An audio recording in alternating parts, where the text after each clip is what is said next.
we embark on a journey into one of history's most shocking and stomach-churning secrets. We're traveling to a time when being clean was considered a dangerous act, a path to illness and insanity, an age when the most respected doctors prescribed dirt over soap, and when the wealthiest, most powerful people in the world literally died from their own filth. I'm talking about the Victorian era, an age so utterly obsessed with ideas of moral purity that it turned a blind eye to a crisis of physical cleanliness, so profound it's difficult for us to even comprehend. What you are about to hear will make you profoundly grateful for every hot shower, every bar of soap, and every flush toilet you have ever used. It is London, 1850. You are walking down a street where the smell is not just an inconvenience. It is a physical assault so overwhelming that people are fainting in public. The city's main river, the legendary Thames, is not a river at all, but a thick, brown, bubbling open sewer. Children, some as young as 5, are so black with industrial soot from head to toe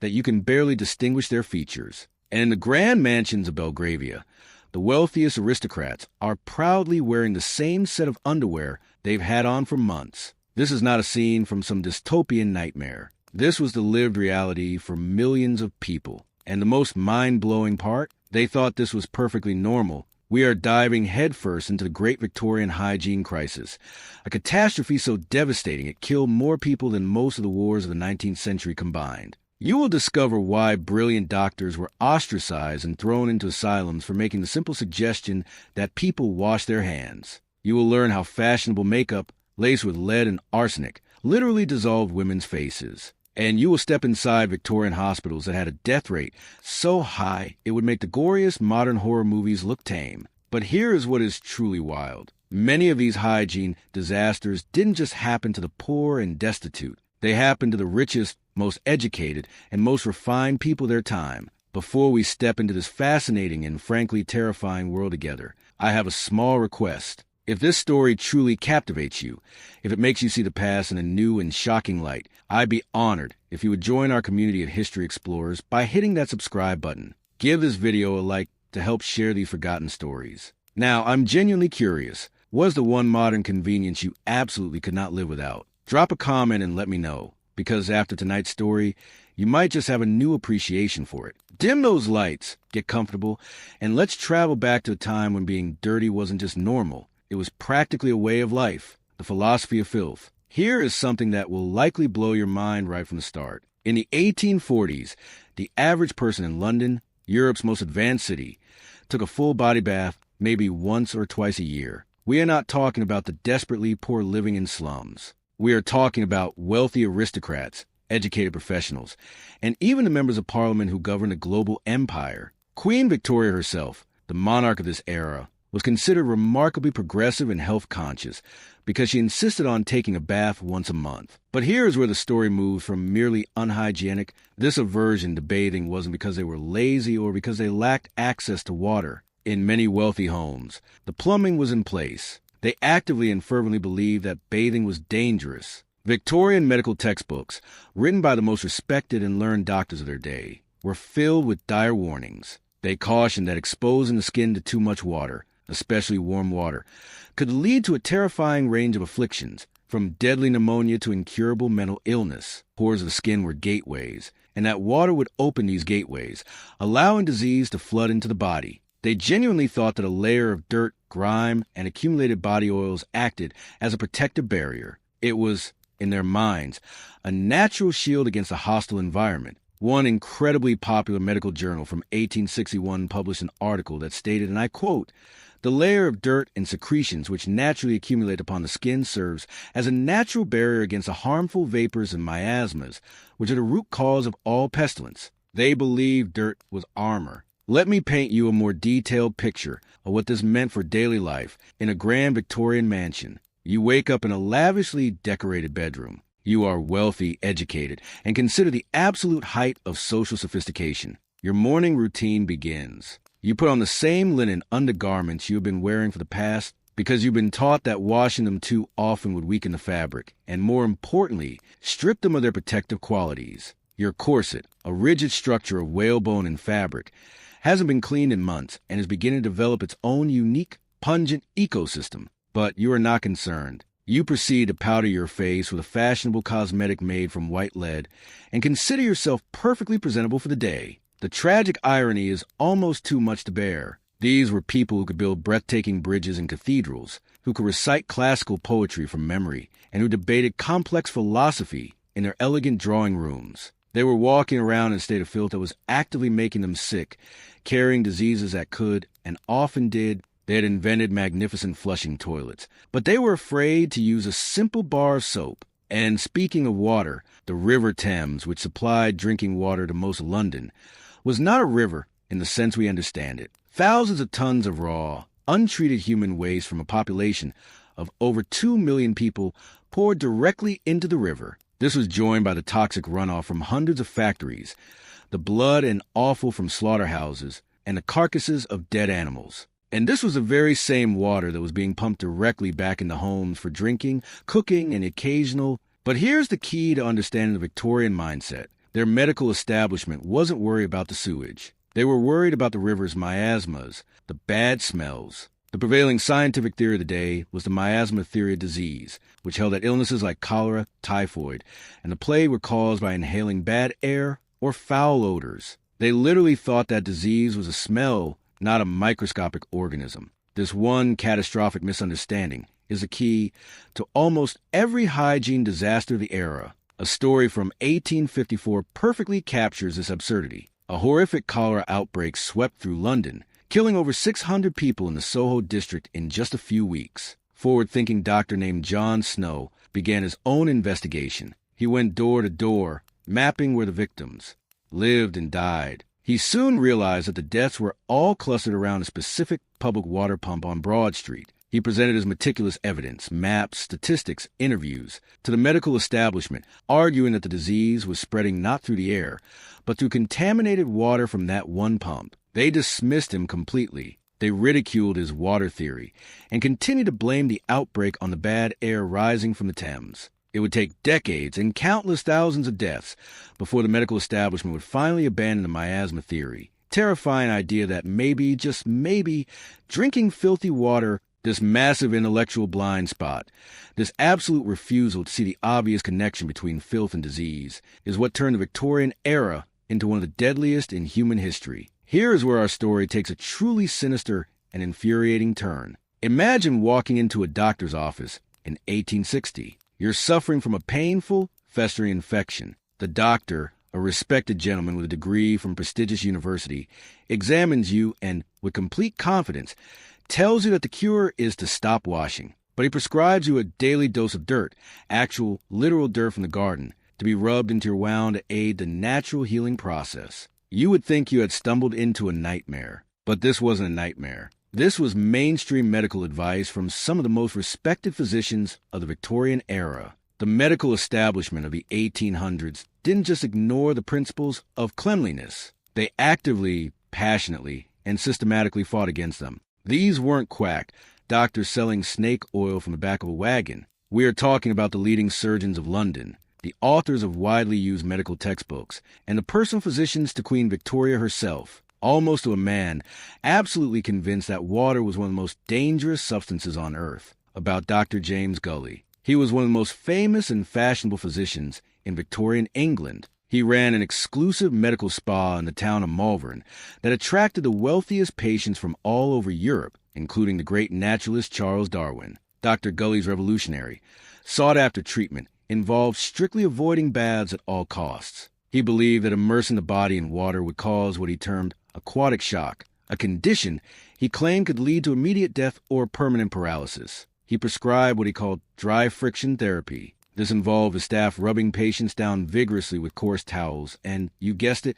handfuls of dirt. In his medical journal from 1842, Dr. Gully wrote this gem of wisdom: when exposed to water for extended periods, becomes dangerously permeable to disease-causing vapors. A single warm bath can open the pores so wide that deadly miasmas rush directly into the bloodstream. Truly believed that people were dying because they were too clean, not because they were living in their own filth. Dr. Gully was not some lone eccentric. His water phobia was the standard, accepted medical opinion of the day. Medical schools taught that frequent bathing could cause everything from consumption, tuberculosis, to madness. In 1848, the Royal College of Physicians, the highest medical authority in the land, published official guidelines stating that healthy adults should bathe no more than 4 times per year, and that children should avoid full-body immersion in water entirely. These doctors had developed elaborate, pseudo-scientific theories to justify their fear of cleanliness. One of the most popular was the idea of skin breathing.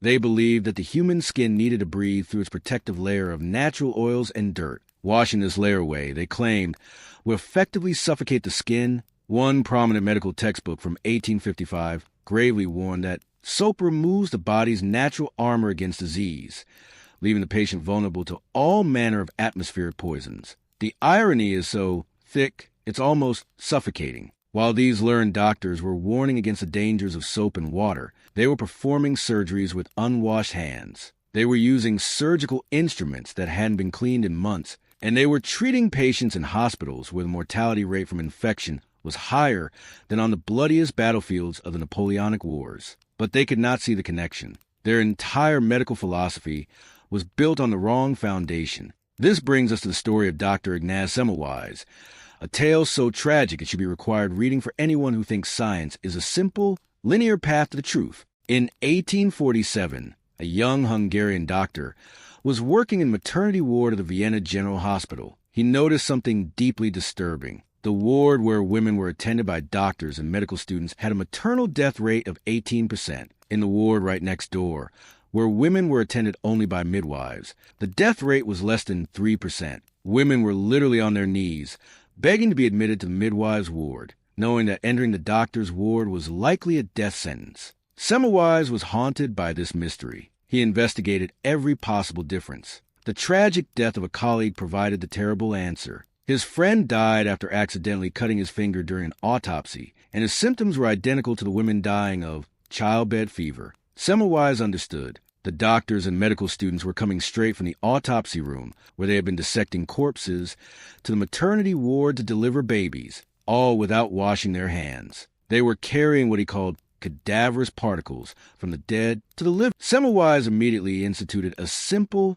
radical new policy. All medical staff had to wash their hands in a chlorinated lime solution before examining any patient. The results were instantaneous and miraculous. The death rate in his ward plummeted from 18% to less than 2%. He had found the answer. He had discovered something that could save millions of lives. You would think the medical community would have hailed him as a hero. They were absolutely furious. The response from Semmelweis' colleagues was swift, brutal, and unified. They accused him of insulting their honor. The very suggestion that a gentleman's hands could be dirty was an unforgivable affront. The president of the Vienna Medical Society publicly declared, "It is an established fact that a gentleman's hands are always clean by definition." His colleagues organized a systematic campaign to discredit him, calling his hand-washing policy an unscientific and humiliating ritual. The most heartbreaking part of the story is what happened next. The hospital administration, bowing to pressure from the senior physicians, fired Semmelweis and forced his replacement to stop the hand-washing policy.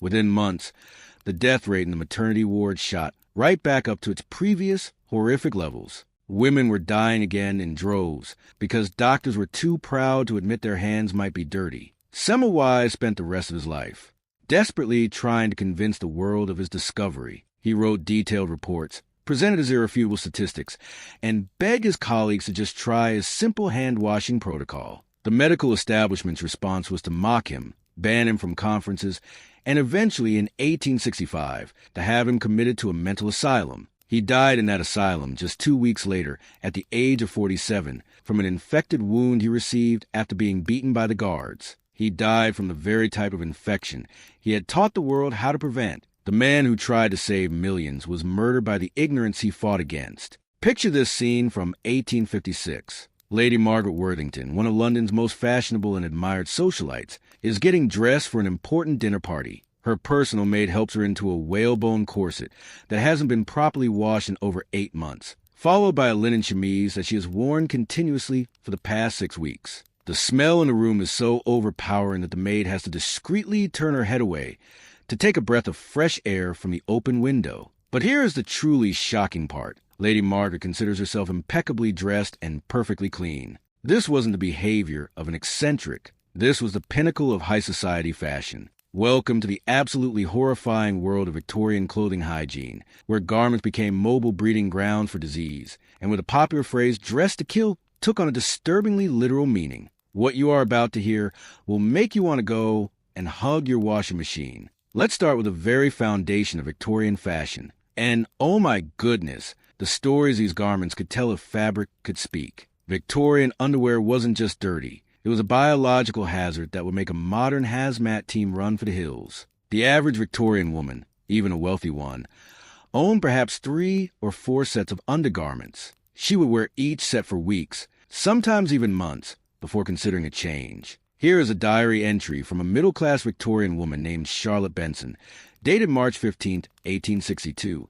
Change into fresh linen today for the first time since Christmas. The old set had become quite stiff and could nearly stand upon its own. Mother says this is perfectly normal, and that too frequent changing weakens a fabric and invites disease into the body. From Christmas to March, that is nearly 3 months of continuous wear, accumulating sweat, skin cells, and bacteria. But it gets worse. Victorian women held a bizarre belief that washing undergarments too frequently would make them loose, and therefore morally suspect. A virtuous woman's undergarments were expected to be sturdy and almost rigid. The irony is staggering. They were so utterly obsessed with moral cleanliness that they completely abandoned any notion of physical cleanliness. Men's underwear was equally horrific. Victorian gentlemen typically owned even fewer undergarments than women, sometimes just 2 sets in total. They operated on a rotation system. They would wear one set while the other was, which basically meant hanging in a closet for a few days to let some of the most potent odors dissipate.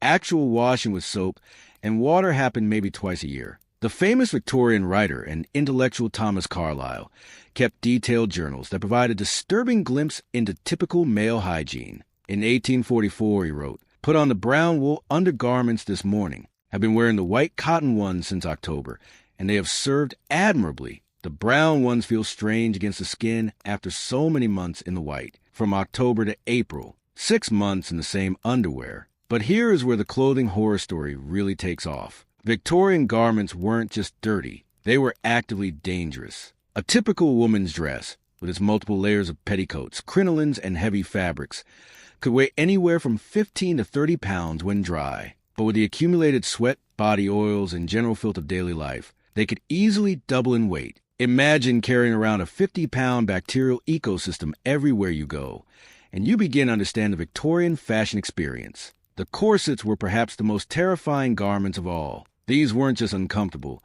They were death traps wrapped in whalebone and fabric. A typical Victorian corset was designed to be worn continuously for months without removal, laced tighter and tighter to achieve the fashionable tiny waist. The padding inside would become compressed, damp, and moldy, creating the perfect warm, dark, and moist environment for dangerous bacteria to thrive. Medical records from London Hospital in the 1860s show that infections originating from corsets, festering sores, abscesses, and blood poisoning were a common cause of death. Dr. Alice Hamilton, one of the few female physicians of the era, wrote in her 1889 medical journal, "I have observed festering wounds beneath corsets that have been worn continuously for 12 weeks or more. The combination of restricted airflow, accumulated moisture, and constant pressure creates conditions comparable to a battlefield hospital because the patient must continue wearing the infected garment." In 1867, a wealthy merchant's wife named Elizabeth Hartwell died of what her doctors called a mysterious blood poisoning. The autopsy revealed massive infections across her torso,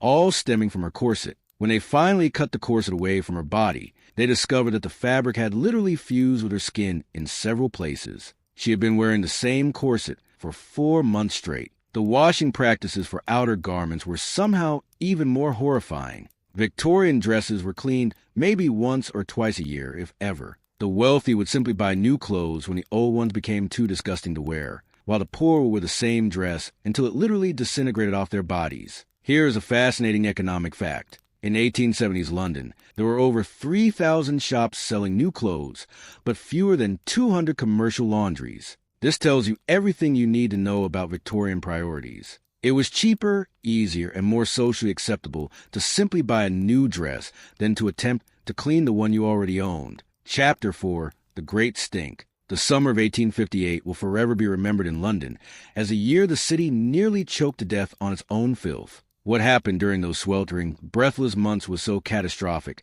so overwhelmingly disgusting, that it earned a name that still sends a shiver down the spines of historians. But here is what is truly mind-blowing. This wasn't a natural disaster. It wasn't an act of war. This was a man-made catastrophe, decades in the making, and it almost brought the most powerful empire on earth to its knees. It is July 1858. A relentless heat wave has gripped London for weeks. As you attempt to walk across Westminster Bridge, the smell hits you. It's not just an unpleasant odor. It's a physical force, a thick, tangible wave of putrescence that makes you gag. Your throat burns, and you genuinely feel like you might pass out. Imagine that this apocalyptic smell is rising from the River Thames itself, the very river that flows past the Houses of Parliament, past Buckingham, past the homes of millions of people. The Thames, once a source of life, had become what one journalist of the time called an open sewer of unspeakable horror. The numbers are almost impossible to comprehend. Every day, London's 2.5 million residents were producing approximately 250 tons of human waste.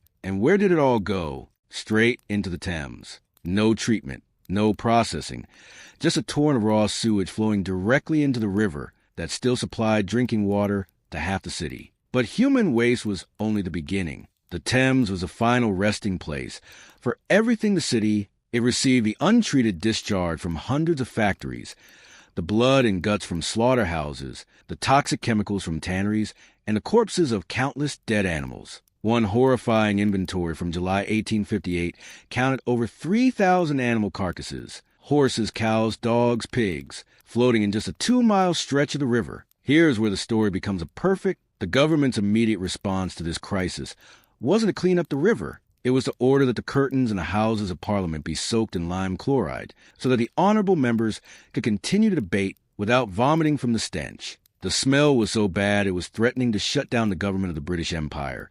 But instead of fixing the problem, their first instinct was to use a giant air freshener. Benjamin Disraeli, who would later become Prime Minister, wrote in his diary during the Great Stink, "This smell from the Thames is so overwhelming that I fear for the continuation of civilized government." 3 members fainted during session, and the Speaker of the House was forced to abandon his post twice due to nausea. We are governing the greatest empire in history from behind perfumed handkerchiefs. The river had become so toxic that the fish had all died, floating to the surface in what witnesses described as the men who made their living on the river, the watermen, had to abandon their trade because the smell was unbearable. Victoria herself was forced to cancel a royal pleasure cruise on the Thames because the stench was so overpowering that she couldn't remain on deck for more than a few minutes. But here's the truly insane part. Many Victorians still believed the water was safe to drink. Despite the visible sewage, the floating corpses, and the apocalyptic smell, private water companies were still pumping Thames water directly into London homes. They would strain out the largest chunks of debris and advertise it as the health consequences were catastrophic. Cholera outbreaks were sweeping through the city, but the medical establishment, still clinging to the miasma theory, refused to blame the water. They insisted the disease was caused by the bad smells. So while people drank lethal doses of bacteria, the official solution was to burn aromatic herbs in the street. The social dynamics of the Great Stink revealed the twisted priorities of the era. The wealthy neighborhoods of West London were largely upwind from the worst of the smell, so the rich could mostly ignore it. But the poor, who lived in the East End, downstream and downwind, were literally suffocating. It was a crisis that finally became impossible to ignore only when it physically threatened the ability of the powerful to govern. The courts couldn't convene. Finally, in desperation, Parliament passed the Great Stink Act of 1858, authorizing emergency funds to build a modern sewage system, a Herculean task that would be led by the brilliant engineer Joseph Bazalgette. His system of intercepting sewers will become one of the marvels of the modern world, and it is the only reason London is a habitable city today. But it took a catastrophe of almost biblical proportions to force them to act. The Great Stink was the moment Victorian society was finally forced to confront the deadly consequences of its own negligence. Chapter 5. Poisonous Beauty and Industrial Nightmares. While the city as a whole was drowning in filth, Victorian society had perfected ways of poisoning individuals with remarkable specificity. The pursuit of beauty for women and the demands of industry on children created 2 of the most horrifying chapters in the story of hygiene failure. Let's first step into the boudoir of a fashionable Victorian lady. What I am about to tell you sounds like a myth, but it is absolutely true. Women were literally poisoning themselves to death in the name of beauty. And the most shocking part? Many of them knew the makeup was making them sick, but they kept using it because the social pressure to be fashionable was stronger than their instinct for survival. The most popular cosmetic of the era was face powder, designed to give the skin that pale, almost translucent look that was considered the height of beauty. But this powder was made primarily from white lead. Women would cake this toxic powder on their faces so thickly that it would crack when they smiled. The most fashionable brand was called Venetian ceruse, and it was basically pure lead carbonate mixed with vinegar. Over time, the lead would be absorbed through the skin, causing nerve damage, paralysis, and a slow, agonizing death. The celebrated beauty Maria Gunning was a famous user of Venetian ceruse. Her diary documents her slow decline in chilling detail, from shaking hands to memory loss. She died at the age of 27, her body ravaged by lead poisoning. But it didn't stop there. The rosy glow on a woman's cheeks came from rouge made with mercury sulfide. The mercury would be absorbed through the skin, causing severe mood swings, memory loss, and neurological breakdown. The cruelest part was that in the early stages, the mercury poisoning would actually make a woman's cheeks flush naturally, making her look healthier and encouraging her to use even more of the poison. The dark, dramatic eyebrows and eyelashes so fashionable at the time were created using products containing antimony and lead. These toxic pastes would cause severe eye infections and, in some cases, permanent blindness. The tragedy of Ethel Davis, a 19-year-old shop girl who went blind overnight after using a popular eyelash dye, became a cautionary tale. But it didn't stop women from using the deadly products. Let us turn to the other end of the social spectrum, to the most vulnerable victims of the Victorian era. There is a photograph from 1868. It shows a group of children outside a factory, and they are so completely blackened with soot that you can barely see their skin. These were the victims of industrial hygiene negligence, so extreme that childhood itself became a form of slow-motion torture. The most infamous were the chimney sweeps, or climbing boys, some as young as 5, who were sold to master sweeps. They were forced to climb naked up narrow, hot chimneys to scrape out the soot. The soot would become so deeply embedded in their skin that it could never be washed off. They developed a specific, horrific cancer from the constant exposure. Their average life expectancy was just 25 years. The conditions were even worse. In the match factories, children, mostly young girls, worked with white phosphorus, a substance so toxic it would rot their jawbones. The condition became known as the phosphorus would cause the bone to decay, glow an eerie green in the dark. The only treatment was a surgical removal of the entire jaw, leaving the child permanently disfigured. In the textile mills, children breathed air thick with cotton fibers, developing mill lung, a fatal respiratory disease. Factory owners deliberately avoided providing washing facilities, believing that clean workers were less productive, and society at large accepted this. They had become so accustomed to seeing sick, coughing, soot-blackened children that it simply stopped registering as a crisis. It was just the price of progress. Conclusion: the slow dawn of cleanliness. So, how did this age of filth finally end? Change, when it came, wasn't a single event but a slow, grinding war of attrition against centuries of ignorance.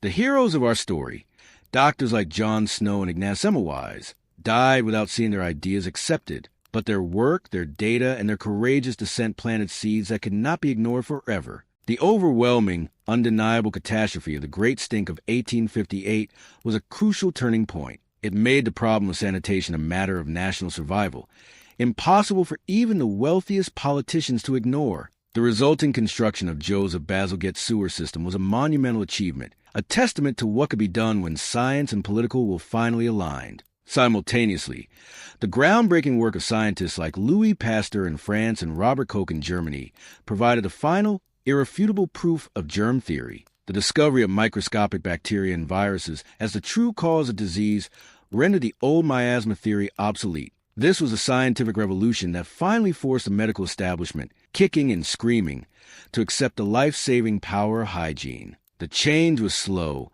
and met with fierce resistance every step of the way. But by the end of the 19th century, the tide had turned. Hospitals began to adopt antiseptic practices. Cities began to build modern sanitation systems. Food safety laws were slowly enacted, and the radical idea that soap and water were beneficial, not dangerous, began to take hold. The story of the Victorian hygiene crisis is a chilling but vital lesson. It shows us how society's most deeply held beliefs, even among its most educated and powerful members, can be catastrophically wrong. It reminds us that progress is never inevitable and that scientific truth often faces a long, brutal battle against tradition, pride, and ignorance. It makes you wonder, doesn't it? What seemingly normal things are we doing today? What beliefs do we hold as unshakable truths that future generations will look back on with the same mixture of horror and disbelief? Thank you for joining me on this journey into one of history's most fascinating and unsettling periods.